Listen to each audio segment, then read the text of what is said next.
before 2 o'clock, dumating na kami. 11:30 kami umalis doon sa Jamliner sa Cubao. So, yan. Papunta na kami ng main terminal. Peace out! O, di ba parang airport na ang Batangas Port?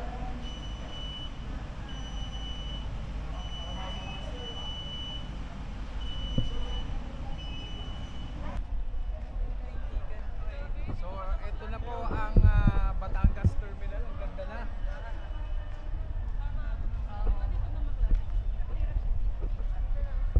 Yung first biyahe ng pandemic, ang haba ng pila namin dito noon. Pero ngayon, oh, ang aliwalas, parang airport.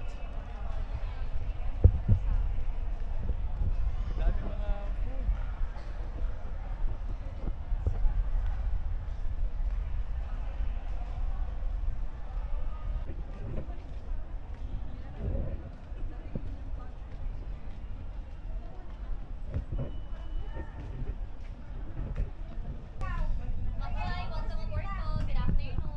Hello. Hello po.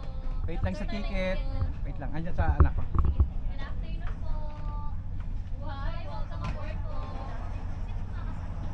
Good afternoon po. Saan pa kasi nila, sir? Magkakasunod na ba po? Pintuan po lahat bago maghagdan. Dito po, diretso po, unang pintuan. Ito.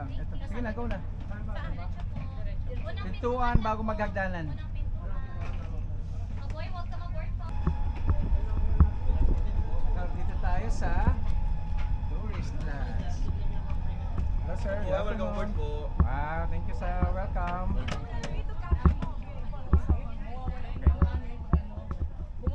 ito na. Kanya-kanyang assignment na to. Hi po, welcome aboard. Hello. Good afternoon po. Yes, present. Pinakadulo po sa kaliwa, upper bed po. Pinakadulo kaliwa. Sir Gabriel po. Mamaya labas tayo. Okay, dito. Para sunset.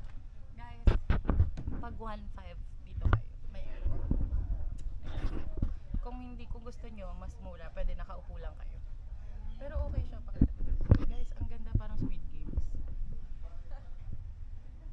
Tsaka comfortable siya, tsaka maaliwalas. Kasi sa labas, medyo masyado silang puno doon.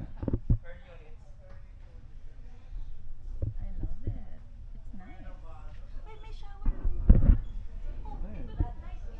Yeah, dining area dito. Ito yung dining area. Ayan.